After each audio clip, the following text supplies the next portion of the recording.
Hello there, and welcome back to the Sky Guys podcast. You just heard in our new Andor specific introduction, the road to Andor is on road one is underway. Season two of Andor coming soon.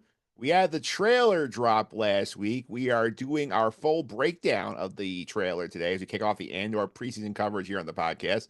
I'm your host Mike Phillips. With me as always, you just heard in the brand new narration. That's going to be our theme for Andor's coverage the rest of the way. Pete Consadori is here. Pete, how are you? Doing well. I call it the return of the VO.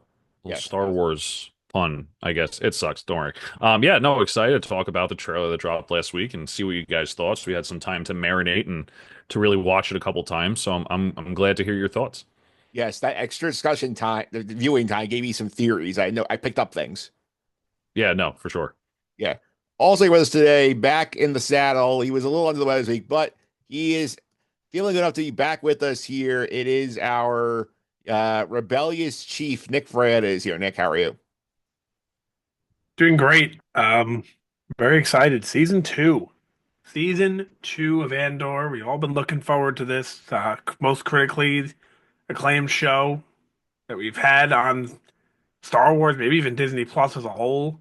And here we go with season two. Yeah, I mean, as they were saying about here, the first season of Andor was hailed by critics everywhere.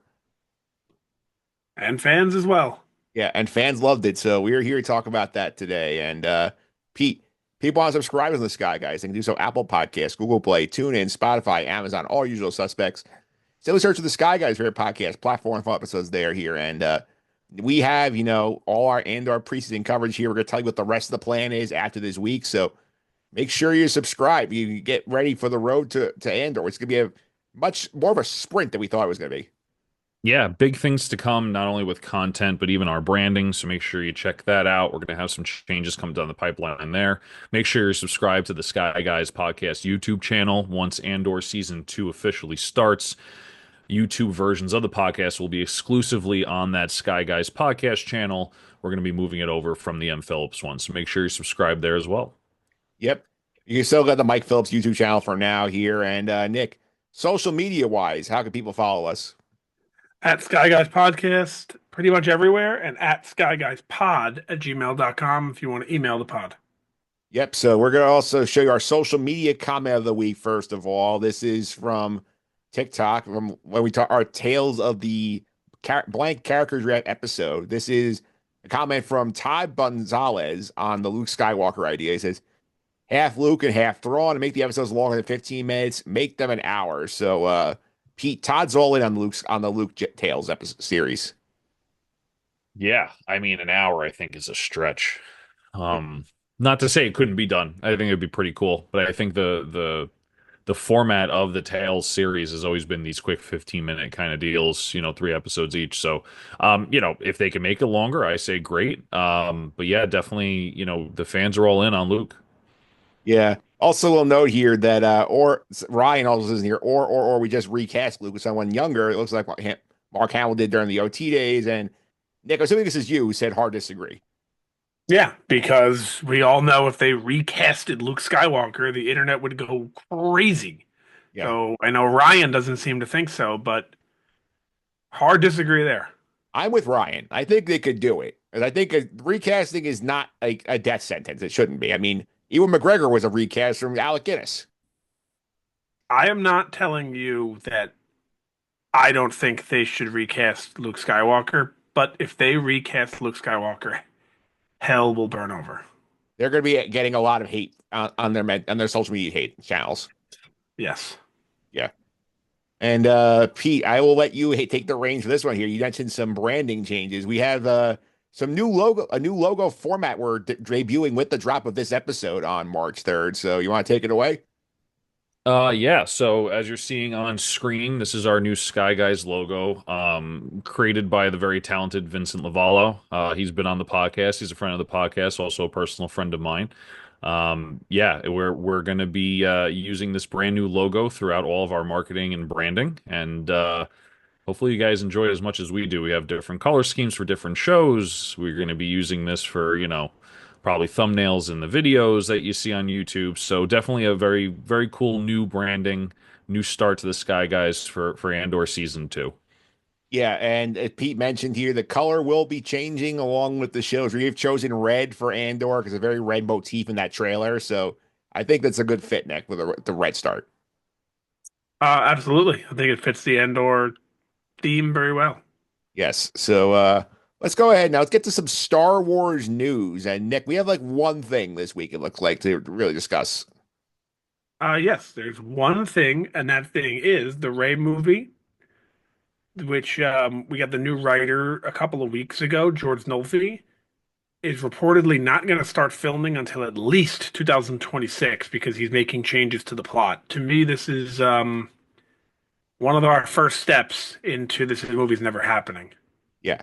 I'm gonna be curious, Pete, when we get the celebration in 2 months, like what the update is on this movie, if they even address this movie at all. I think if you don't hear anything about this movie, then I think you start going more down Nick's path of like this thing's never happening. I mean, I think I'm on Nick's path every single time they announce something at this point for Disney Star Wars. Um, I don't know if it's going to happen or not until I actually see a trailer saying it's coming out on a certain date, right? I mean, there's been so many things that have been teased and previewed on, the Star Wars Celebration Day that didn't even make it. I mean, we did a whole podcast episode on it. So, as we say, it may not happen. I'll have more faith in it when I actually have a release date and a trailer.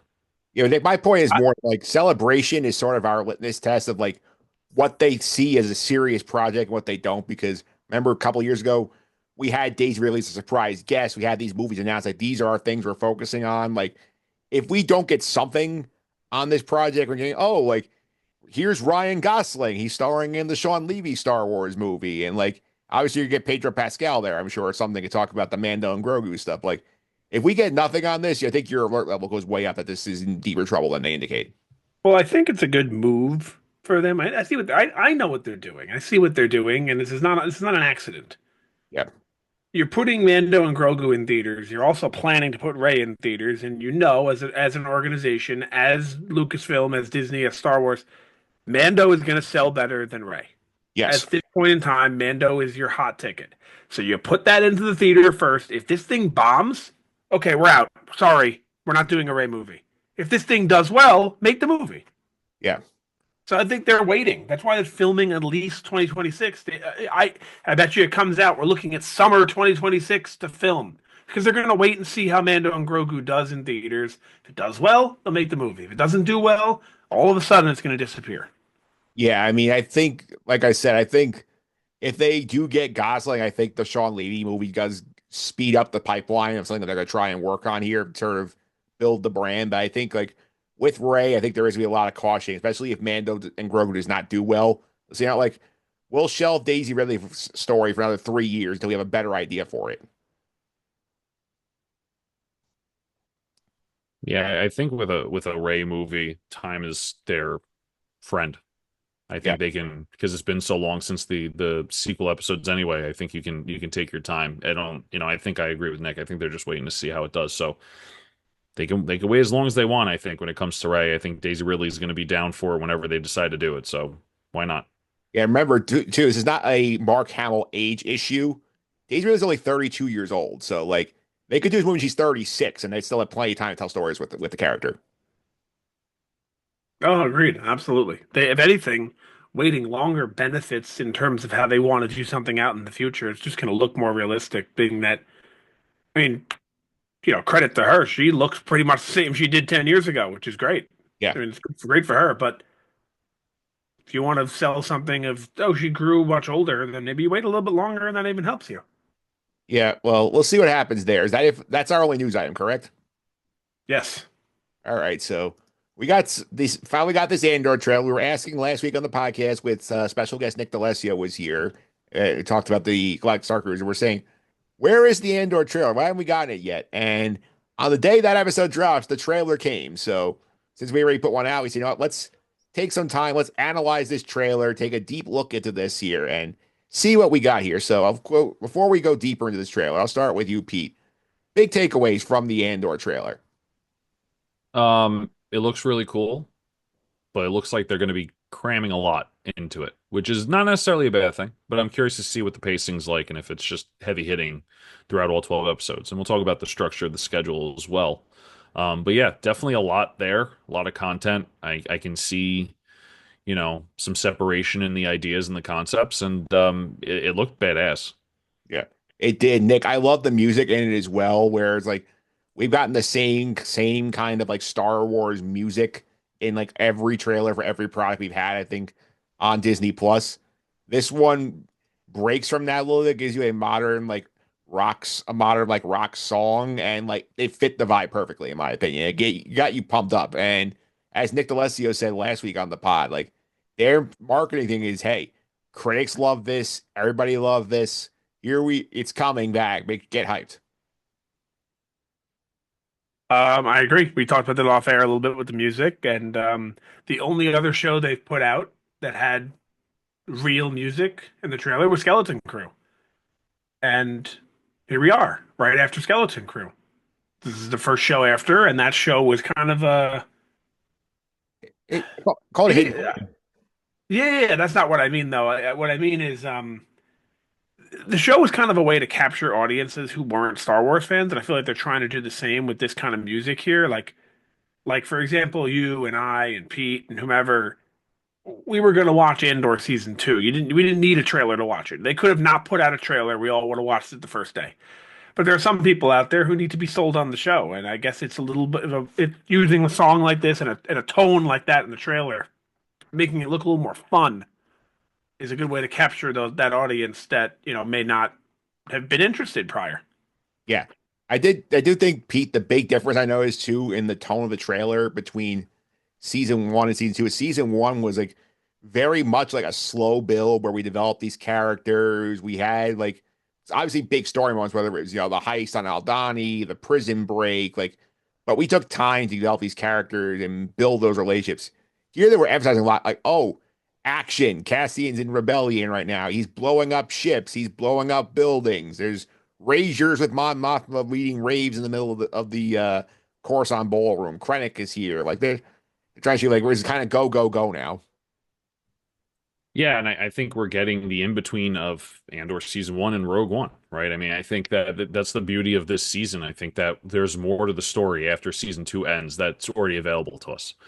So I think they have the luxury of that, and they can just do a lot of action content instead of story building because they kind of did that already in season one. We kind of know how Cassian Andor's storyline, not kind of, we do. We know how Cassian Andor's storyline ends in Rogue One. So we have season one, we have Rogue One. Now we can just get all that cool action stuff in the middle and it'll still be a complete project. Yeah, I did also like, Nick, the beginning of the trailer, like when you see like the shots of him walking down hallways from behind with all the different looks. It made very clear you like they're giving you very visually distinct like looks for Cassian in each quote unquote chapter of the storyline, which is a year in the lead up to Rogue One. So like I saw at least I saw four distinct looks. So it's like four distinct Cassians as he moves forward in time. Yeah, we have to remember that this is going to take place over a number of years. Yep. So that is a good point. Um, yeah, I'm very excited based on that shot alone, and obviously on other things as well. But what jumps out to me is the amount of action in the trailer, Yes. and it's very different than the season one trailer, which was very heavy.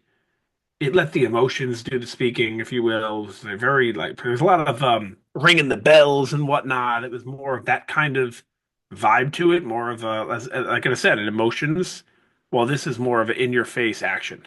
Yeah, it was a more grounded season one trailer, is the way I would put it, where like this is more street level stuff, and now we're getting more into, Pete, the whole like, oh, we are involved here. We're stealing ships, we're blowing up TIE fighters, we're attacking convoys.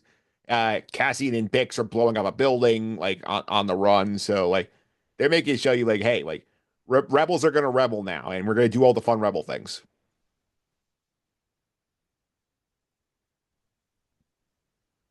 I'm sorry, was that for me? Yep. So sorry. Yeah, Um, Yeah, no, I think we're gonna get a lot of the Star Wars stuff that we were missing, quote unquote, in Andor. We see the ships, we see the rebellion, and I think we're gonna tie it in. So you're right. I think we got a lot more of the, rebels being rebels, and this is kind of like the boots on the ground and nitty gritty stuff we didn't see a lot of, other than the original trilogy. So yeah, definitely excited for it. Yeah, for sure. I took some of these character ones we get in the trail here, and Nick, I mean Pete, I'll start with you on this. I feel like I like the choices where like we know who everybody is, but like they give you like the one prominent shot of these main characters that you sort of recognize. Oh, like I remember him or her, and they give you the nice clear visual of like Cassian, of Luthen, of Mon Mothma, of Karn, Dedra. We get Saw Gerrera. We get a couple of new characters this way. So like a little pop, like oh, like they're back, and you're like sort of like, and it draws on your. I was like, oh, like I love that character in season one. Now I can see more of their story. Yeah, it almost reminded me of like a sports pregame where all like the top stars are featured in like the package that they run. And it gives the viewer, I think, a sense of confidence that we haven't forgotten about these characters and they're still going to play a role, regardless of what that role is. If it's minor, if it's major, whatever. They're showcasing all the heavy hitters of the show, like you said. So definitely a cool way to make sure the viewers know we haven't forgotten about all these characters that you loved in season one. Yeah, Nick, the sports analogy is a good one because I cannot remember any sort of Star Wars product we had this heavy emphasis like on like a close-up facial shot of Stellan Skarsgård as Luthen or like Mon Mothma like with like turning and looking at the camera is like Jamie O'Reilly turning look at the character camera as that character. So like interesting that they sort of remind you like, hey, like we built great characters. This is a character. As much as we're showing you all the action, this is still about these characters. Absolutely. There's a lot of them too. There's more than you would think. Yeah, there's a lot. Like when I think about Andor, just before we got started getting into Andor season, I think of Cassian, obviously. I forgot about Bix. Yeah. I think about Luthen, I think about Mon Mothma, I think about Deidre and Karn, and that's about it. Yeah, I mean, even There's many more. Brasso got a prominent shot in the trailer where he's fighting with stormtroopers. Right, So there's many more. There's her name escapes me at the moment, but the one who works for Luthen. yeah, she's in there shooting at TIE fighters. Yeah, her name escapes me, but like It was these are characters that I just did not remember right away, and seeing the trailer obviously reminds me of them. yeah, I think her name was Clay, if I remember correctly. And I think you're right. Yeah, because I remember reading the joke, like, is it Leia? I was like, no, it's Clay. So like they threw a little Easter egg in there. So speaking of Easter eggs, Pete, like do you think Luther was in his shop when we saw him in that shot? I have no clue. I mean, there was a YouTube video that came out shortly after the trailer, which probably should sit down and watch. It was like 72 Easter eggs in this trailer. I'm like, 72? It's a 2 minute Yeah, it trailer. was a screen crush video. Yeah, so Very, I very haven't good. I But haven't well, sat down to watch it since the trailer came out, but I mean, I'm sure there's so many that we missed. Back to your point, I don't know if he's in his store or not, his shop. I couldn't really. I just was like, oh look, it's Luthen, right? Like I just didn't even think about the surrounding area. I would love to see his shop one more time. I wonder if Clay is in the shop when she's shooting the gun. So like, isn't because like I know like that was our Easter egg magnet in season one, Nick, because like they would just hide things in Luthen's shop for us to spot as audience members. right. I mean, his shop was definitely the coolest part of one, well, not the one of the coolest parts of season one. Just all those artifacts. I hope we maybe get to see some more. Yeah, and I'll also add here in this trailer, Pete, the visuals on this trailer look so sharp. Like we got all these different color schemes. We got the shots of like Cassian running through a cornfield trying to escape stormtroopers. We got to see like, like the sharp reds, the whites of the stormtroopers, like the party with all the pastel colors here. Like they made the colors pop. I mean, the budget for this show was outrageous, right? I mean, it was the highest budget show I think for Disney Star Wars to date. Highest budget Star Wars anything ever. Okay, yeah, I mean, you could tell the quality. I mean, the thing that popped out to me the most was the stormtroopers.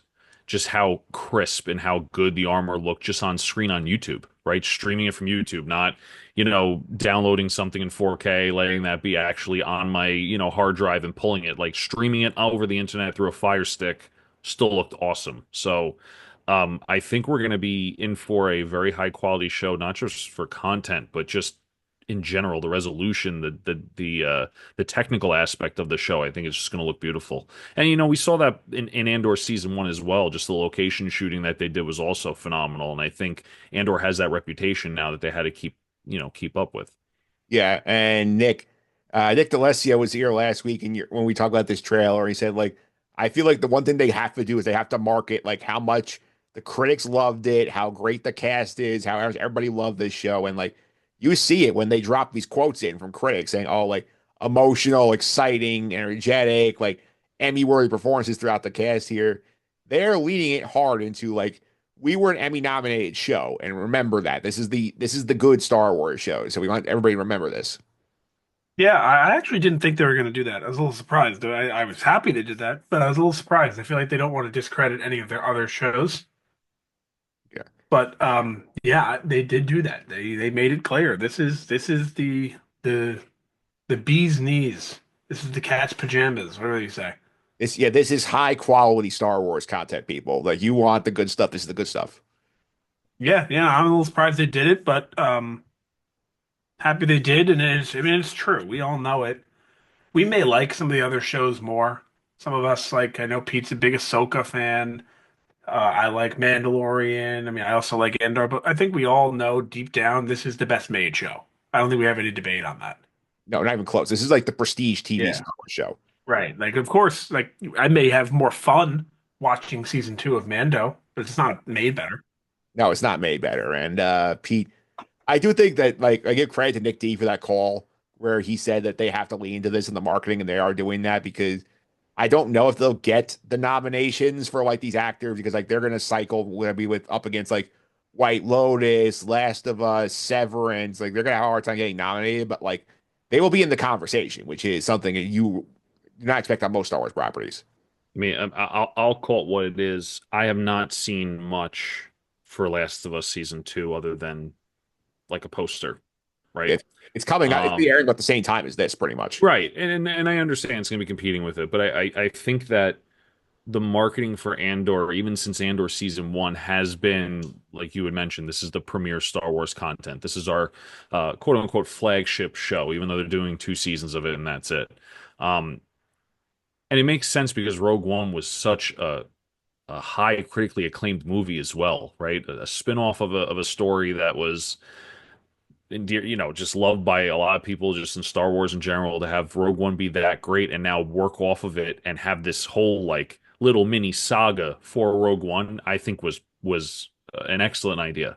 And I have to say, I think that we have to wait to see what season two looks like. It's very promising. Season two of Andor may beat out a lot of different season twos or seasons of shows that are coming out that may not have the same quality. They may be just riding on the coattails of their season ones or season twos or whatever it is. So we'll see.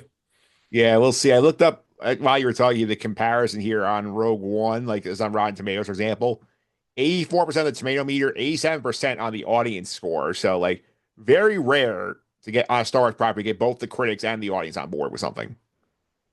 Yeah, especially, well, pretty much since the original trilogy was over. Yeah. Yeah, and the comparison, I'm going to Andor for reference here. 96% on the tomato meter, 87% audience score. So like it's like aligned very closely. Yeah. I correct me if I'm wrong, but I feel like Rotten Tomatoes is nowhere near as trustworthy when it comes to TV than it is movies. Yeah. Is that a thing? I feel like there have been shows. Maybe it's updated since I last browsed the site a lot, but I remember any show would just get 100.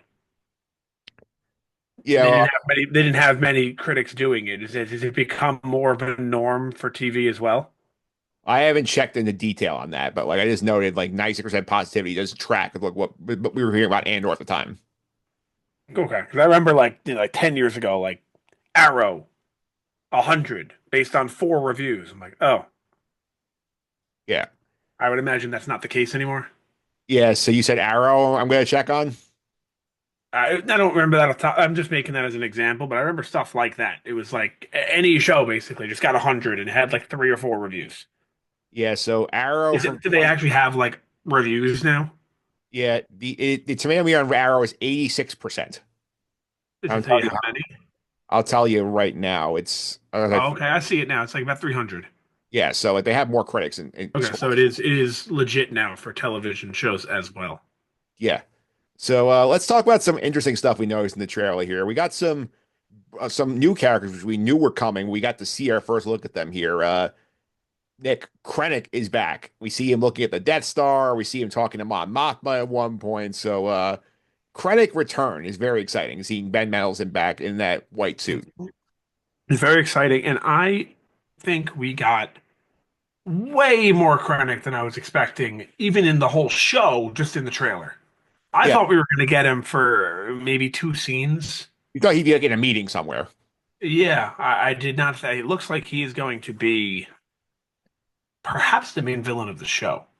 He's going to be heavily involved, it looks like. Yeah, and very exciting. I mean, he's a great actor. He was in a lot of stuff. Yeah. Um, Obviously, he was Krennic already, so I'm not. I'm definitely not doubting his ability to play the character.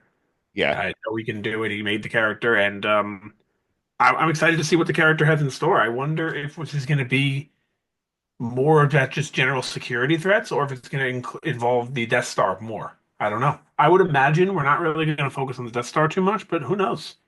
Yeah, Pete, we did get the Death Star shot in the trailer with Krennic, but I also thought the more interesting thing was that like we see him having a conversation like with Mon Mothma, we know is a senator at this time. So like it sounds like he's leaving the ISB board a little bit and getting more involved with some of the politicians. So like he's gonna be playing like multiple angles here.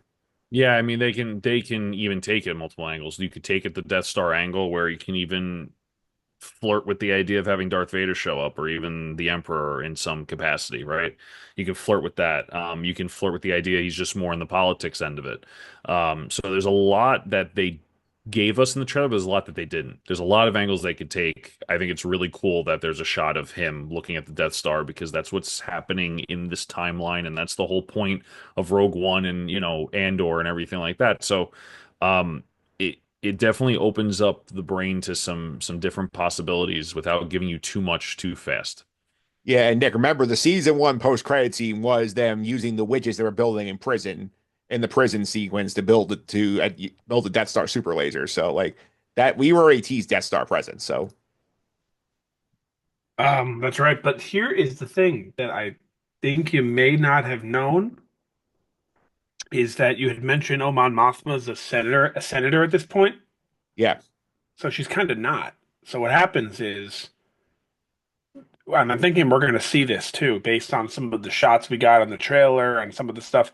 There's something called the Gorman Massacre, yes, which is essentially on the planet Gorman. There is as described, a peaceful protest that ends in the slaughtering of all of the protesters by the Empire, which leads to Mon Mothma publicly denouncing Chancellor Palpatine and saying that he is not fit to rule, and she becomes an enemy, or I guess sorry, Chancellor Emperor Palpatine, and that he's not fit to rule and whatnot, and then she becomes an enemy of the Republic, or I keep saying, you know what I mean, I mean the enemy state. of the Empire, an Yeah, enemy of the state, which I think then she gets captured by Krennic.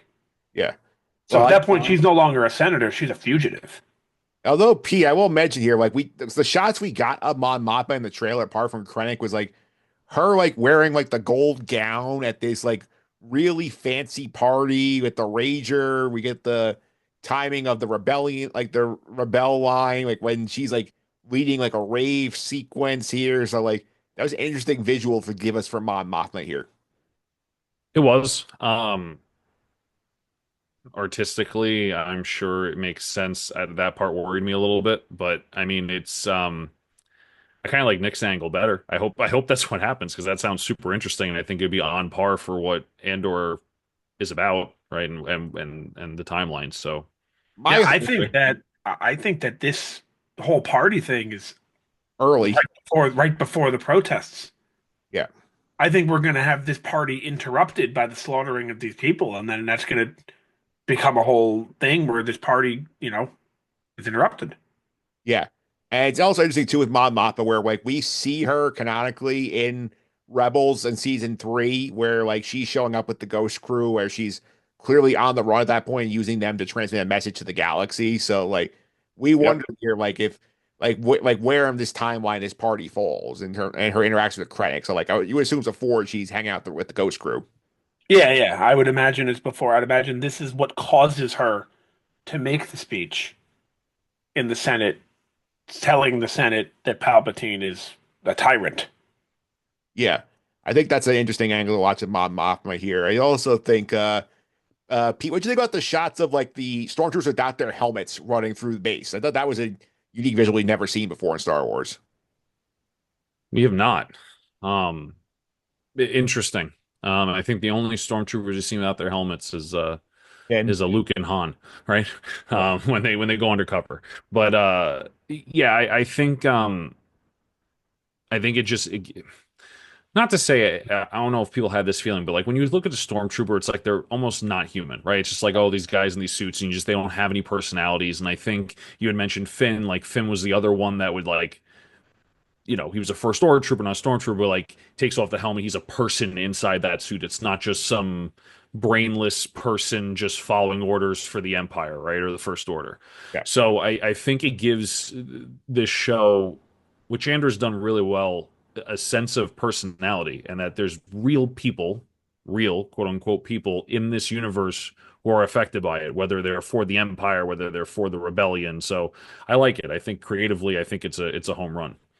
yeah. Nick, I also you see that one shot of the trailer when you see like there's like five of them like walking through like a SWAT team, basically going through a hallway trying to presumably catch some rebels here. Like as you see, it's like this is we're not it's not the same like standard issue like body it's actually same height like stormtrooper. You see like people of varying heights wearing the armor. I think it's also an interesting distinction here. It makes you wonder like is that something happening where they went to the more oh you have to be fit this framework to be a stormtrooper. Yeah, you've clearly gotten we are way past the era of the clones. Yeah. So so not as surprising that people are going to all be different, ages and sizes and whatnot. But no more clones is sad. We see that happening in Bad Batch, or we saw that happen in Bad Batch, and now that's kind of official here. But seeing the stormtroopers without a helmet was really interesting to me. I was thinking, like Pete said, I was like, have we ever seen this before? I guess Finn. Yeah. That's really the only example because I know they make a big deal in Force Awakens of why is your helmet off? Yeah, I mean, I'm sure there's something we're not thinking of, or once or twice you've seen it, but I really don't remember. Yeah, I'm gonna throw a still up from that shot on the YouTube version, Mike Phillips on YouTube here, because I want to ask you something, Nick, here. But you see our guy in the middle here with the mustache and the bald head.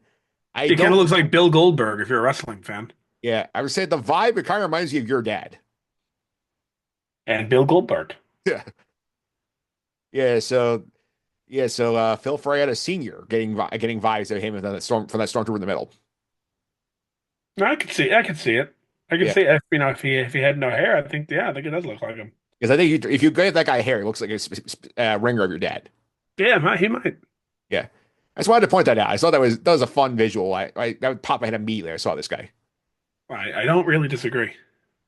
Yeah. So speaking of another Imperial visual here, we don't get a live of him, but we do see K2SO in the trailer, Nick. So we had heard Alan Tudyk was coming back for season two.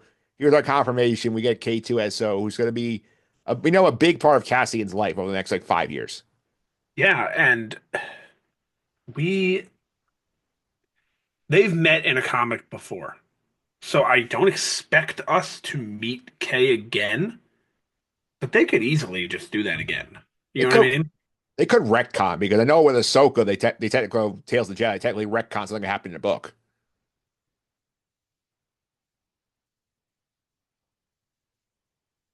Sorry, lost mute button there.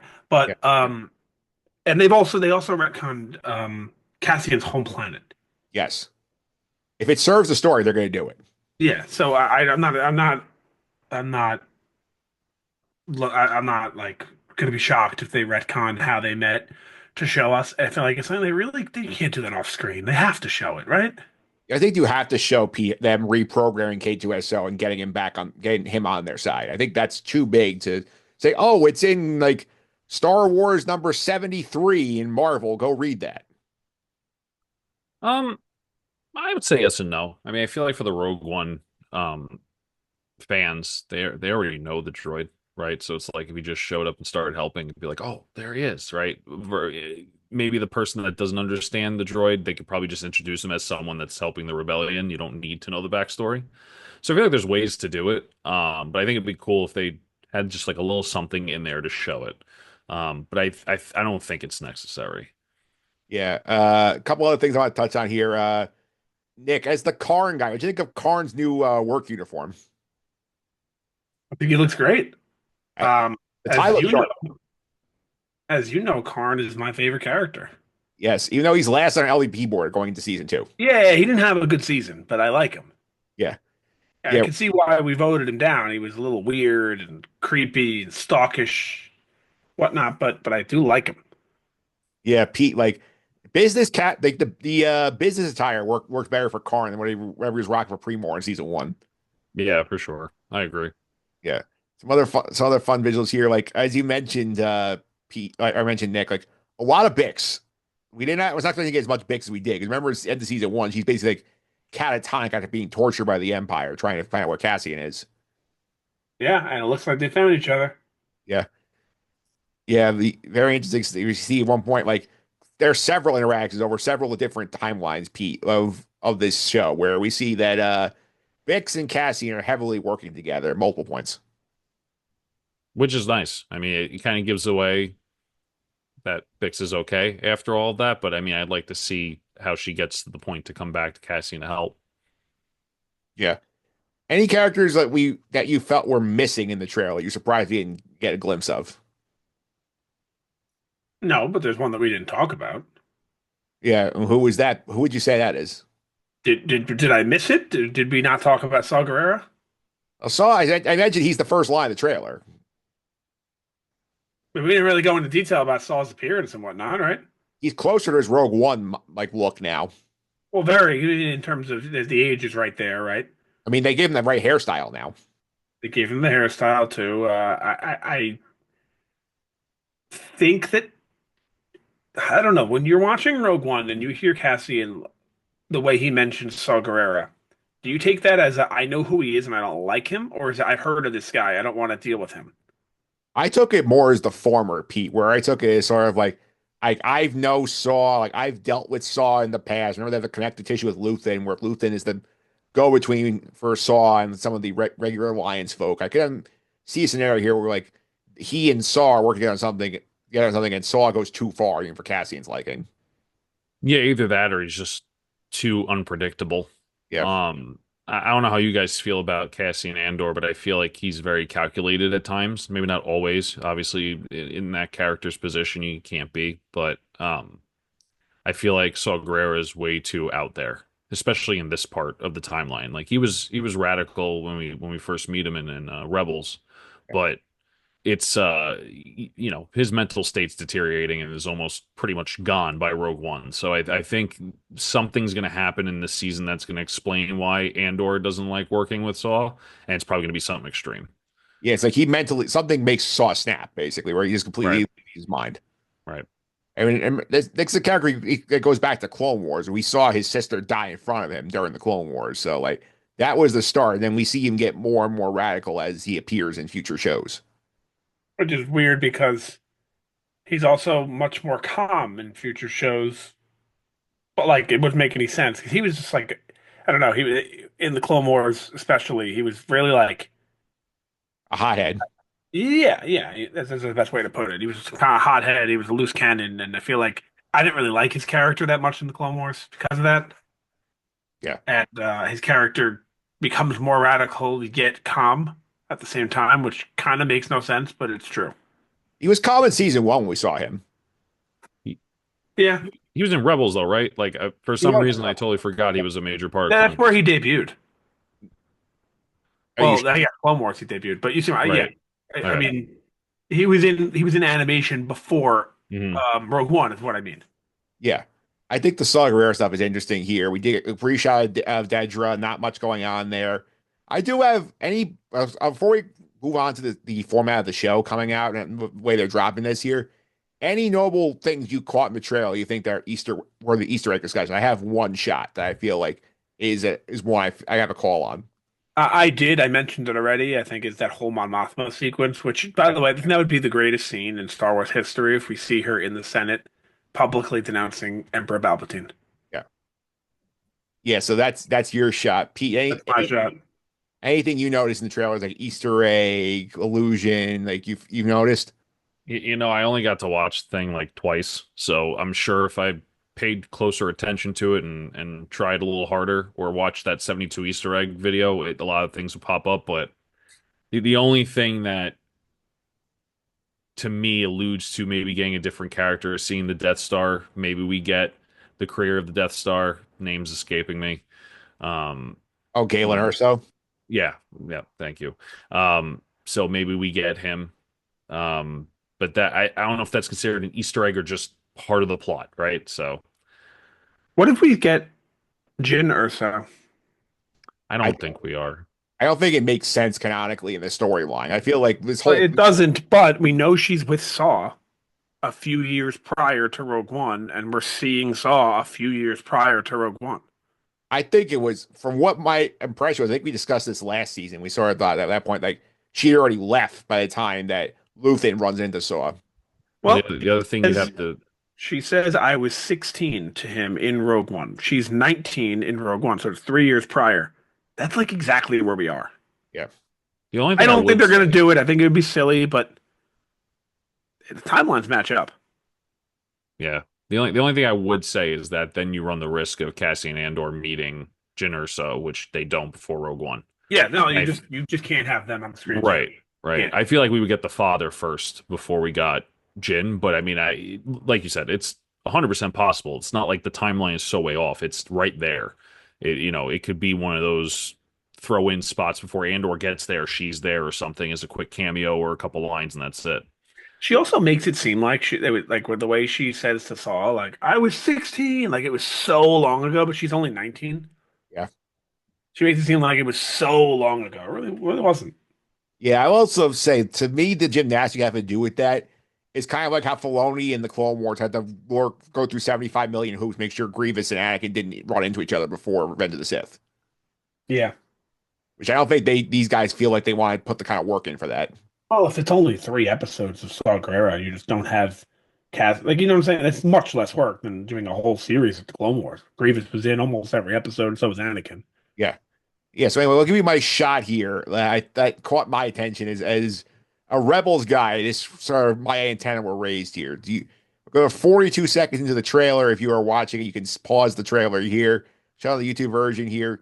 Everybody talks about ignore the quote on the screen for the critics thing here. We see like a dead rebel on the ground and ships flying away here. So, Nick, do you know where I'm going with this? I actually don't know. This to me feels like it could be Chopper Base from Rebels, them fleeing Chopper Base when it gets attacked by Thrawn's crew and them trying to make a fast exit. So maybe you're seeing another side where Cassian and the crew were on that planet when that attack happens. Very interesting.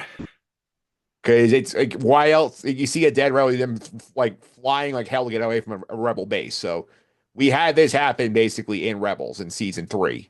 So it makes you wonder if that's something we're going to. I have another Um, one, much less in detail than yours, but I do have another one. Okay. And that's if you can even rewind on the screen here. It's at 7 seconds in the trailer, way beginning. Okay. Just it's a little before that actually. Yeah. It's like 6.5 seconds. Right here, Right here. when he's Yeah, walking he's clearly walking on a rebel base. on Show Yavin. me the rebels. Yeah. Show me the. I mean, what I mean by the rebels is the characters from Rebels, the cast of Rebels. Like they think they're going to be here. Yeah. This looks like Yavin 4 where he is It right now. does, Yes. and I would imagine we're going to see.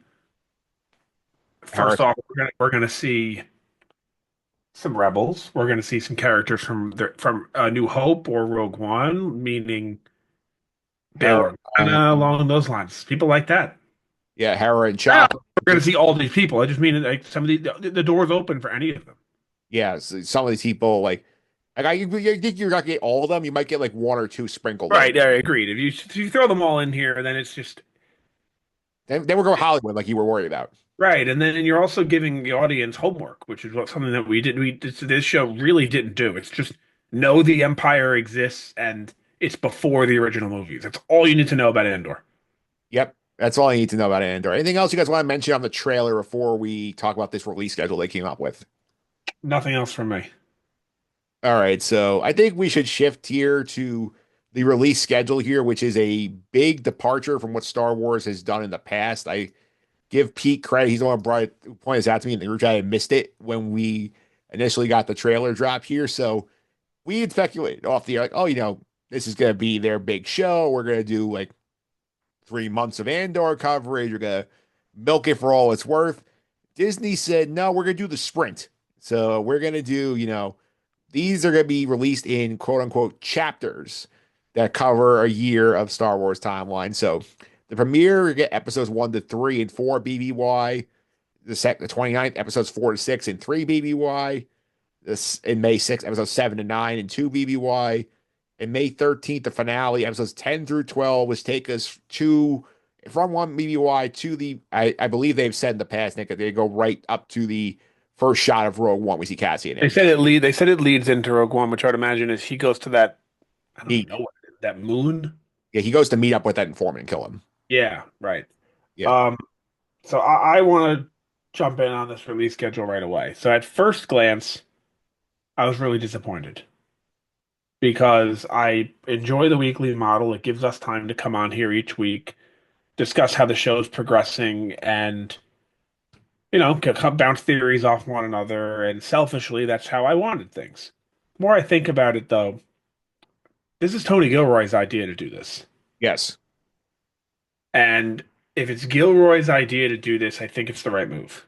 Yeah. Because, let's put it bluntly, he wrote the show, right? Yeah. And he saw last year how the audience that loved the 1 to 3 dropped together in season 1. Yeah, I mean, it works as a series together. And something that we haven't mentioned yet, if the show releases before May 31st, 2025, as a whole, they're eligible for the Emmy Awards. Yes. So that's probably playing a huge role in this. They could have stretched it out an extra 2 weeks and still been fine with that, but it probably wouldn't make much sense. You're doing 3 arcs that are taking place together, or excuse me, 4 arcs, 4 3-episode arcs that are taking place like together. It's like we have 1 to 3, then we're going to jump to 4 to 6, then we're going to jump. There's going to be significant time jumps here, so it does make sense. Yeah, and Pete, one thing I'll note here is that, like, remember the original Piston show was a 5-season show where each of these seasons was to cover a year in the Andor timeline. And then they did season 1, all of 5 BY, and they said, this is too hard. We're going to run ourselves to the ground doing this. We're going to condense the other 4 years in season 2. So these are going to be very densely packed 3-episode arcs here. I don't think you're getting many, like, 37-minute episodes in here. So I feel like you're getting a lot here. And that I think is slightly risky to me, where, like, I think you have the risk of overwhelming the audience. They're trying to keep up with this in the real time. I disagree. I mean, shows drop full seasons at a time, not just 3-episode arcs per week. Some people still go, some streaming services and some shows still follow that once a week or 2 episodes in a week, and drop it every week to be like, oh, it's like a TV show where you have to come back. But I mean, look at Stranger Things season 4. I mean, they put out a lot of dense content in the last 2 episodes, like amounted to what, like 5 hours long for the last 2 episodes. I mean, this last episode, Stranger Things 4, which I haven't seen it, don't ruin it for me yet, was like a movie. It was like 2 hours long, right? Or 2.5 hours long, the last episode. So I don't think it's going to overwhelm anyone. I actually think this is a really good strategy, not only because of the Emmy thing, which I didn't even know of until Nick mentioned it, but we live in a content now world where everything's at our fingertips.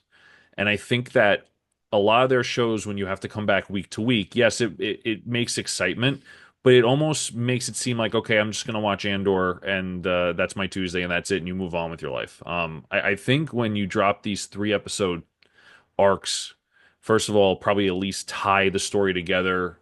It's going to be jumping from year to year, so it's going to make it a little bit more easier. But also, you don't have to wait for it. You can just watch the whole story and be satisfied with it. And be like, I'll watch that again if I want to, or I want to watch that again. It was so good. Versus like it takes you 3 or 4 weeks to finish a storyline. It's like, even though it's only 3 hours of content, let's just say, you feel like it took you 3 weeks to watch it versus like a day or 2. So I think it's smart. I think it's going to do well, and I think, it's a package deal, right? It's not just Andor season two; it's season one and Rogue One as well. Yeah. I'll also add in here, Nick, a great point to consider here with the calendar, and right, not even your Emmy point, but like if we had gone the weekly model and did 12 weeks of this, like this would have ended in mid-July, where you have, people on vacations, there's 4th of July rolling around, people are on the beach. Like here, I feel like there's much more of a chance that like people are locked in on Andor than like if it's, episode 11's coming out 2 days before 4th of July. What, like, am I going to watch this before I'm getting ready for the barbecue? I'm starting to like it a lot more the more I think about it because you're still doing it spaced out enough that people can have discussions about the show. But also, I don't think there's going to be anything to discuss. I think these arcs are going to basically be seasons. Like you had mentioned, they're going to condense seasons and put them in. I think we're going to be watching season two on the first drop, then season three, then season four, and then season five. Yeah, all the important stuff they had originally planned. I don't think we're going to be seeing something happen in episode three that comes back in episode eight. I mean, it might be a small connection, but like nothing Yeah, like, yeah, yeah, of course. There might be something small, but I don't think it's going to be a connected show. But my point is, they're going to wrap these stories. It's almost like we're watching four movies. yeah, Now, episode length remains to be seen. We don't really know. I would imagine we're going to get a total of, let's say, an hour and 40 minutes of content yeah. I would say that's probably per week. the baseline. I mean, let's just say an hour 45 to make it like some sort of even number. So it's, you know, it's 105 minutes, Yeah, which is typically like a little bit less than a movie. yeah, I mean, you could get a movie at that length, but you usually don't. But I think we're basically getting three or four, excuse me, movies here, which is really cool. And we're gonna watch, you're gonna start watching on any of these 4 days, and you're gonna go to sleep that night after having watched it, seeing a tied up story every time. And you're also not gonna have to sit there for 9 hours like a Netflix show. yeah. You're gonna be in, Which you're gonna get like the four BBY storyline in the premiere, basically right. all of it wrapped up. And when you talk about release schedules and Disney doing the weekly stuff, so does everyone else. Yeah, Like Netflix is the only platform that does everything at once. yeah, Hulu episodes come out weekly, HBO episodes come out weekly, Disney episodes come out weekly. Like everyone else does a weekly schedule here. So like them shifting to this is a little surprising because they were, known for the weekly stuff, but at the same time, I think it's going to fit the story well. And that's really, really matters. I don't care when the episodes are releasing because I like watching it at all, or I want the story to make the most sense. If a certain story would make more sense and would be more impactful if it was told over 12 weeks, give it to me that way. If it would be better if it was all at once, give it to me that way. I think this is done on purpose because this is how it's going to serve the story the best. yeah. And like I said, like it's gonna be a jam-packed month for us here on a podcast here. So like, just be warned because like this is not our primary job here. Like the recap may be like a day or two later. We have to digest 3 episodes of contents to get you guys properly informed on this one. So don't be shocked if these are coming Thursday nights instead of Wednesday nights. So that's putting that out there. That's a possibility. Yeah. All right, so I think we done enough on the trailer here. So we're gonna set up now. We're gonna start doing next week. We're gonna do our proper Andor preseason coverage here. We're gonna do some character study pods, starting with the model of the Ahsoka 101, but we're gonna just instead of doing it on seasons of Clone Wars, we're gonna do individual characters, go over what they did in season one, some of their predictions that we could do in season two. Now we have the trailer, we can reference some of the stuff here. So I think we gotta start with Cassian next week, Pete. So we'll talk about Cassian 101, go through Cassian season one arc what we could expect for him in season two until he goes to that meeting with the spy. So Cassian 101 is our first Andor preseason episode next week. Yeah, we'll get you ready for the show. And as you're listening to our 101s, go watch Andor season one as well. So you Yeah. can interact and maybe be the social media comment of the week. Yeah. So like we're like, a lot of fun stuff here. Obviously, Cassian is the meatiest preview we're gonna do, but like there are a lot of other characters worth discussing in this series. Like I can think of a few off the top of my head. 100%. Yeah. So 100%. We have a lot of characters to discuss, a lot of plot lines to discuss, and See how much of it carries over into season 2. Really excited. Yeah, we have 5 planned, and then we're gonna do a season 2 preview where whoever we don't discuss in the 101s, we can mention them briefly in there. So that'll be a fun lead up here for the sprint to Andor, and then the blitz through season 2. And there's a lot of content coming. So make sure you're subscribed to us. So make sure you're here for the ride on this one, because after this, we don't know when the next live action show is. It might be a minute. Yeah, absolutely. All right. Well, I thank you guys for coming on here. Really appreciate it. Pete, if you want to follow you on social media, how can I do that? At Consi29 on Twitter, CONSY29 on Twitter. AP Tyler 308 created the background I'm using. Make sure you check them out on Reddit. Nick, one more time. If you want to follow us on social media, how can I do that? At Sky Guys Podcast, pretty much everywhere. And if you want to email the pod, it's at skyguyspod@gmail.com. Yes, if you want to send your feedback in that way, we'll also read your feedback. If you want to send us comments, questions, like we will check that for every episode. Yes, we will. Yep, you guys will follow me on social media at mphillips331. It's MPHILIPS331. This is going to Just in the Suffering podcast. The calendar's flipped to March. We're getting into college basketball mode. I'm going to be chatting with Troy Moriello to start getting you called the college basketball season. Have the NCAA tournament in a couple of weeks here. So, Nick, have you started watching more games to get ready for the dance? Well, I watched a game from our alma mater yesterday. I'm assuming you were working it. Yeah, I was there. I was in the Yeah, truck. all we needed to do was hit some free throws, and we would have won. Yeah. And blew that one. Yeah, Saturday I loaded up. I watched like college hoops, I think basically from like noon to like 10 p.m. So I was like I was locked in. I've been watching our alma mater's games, just about every one of them, and that one really slipped away with missed free throws.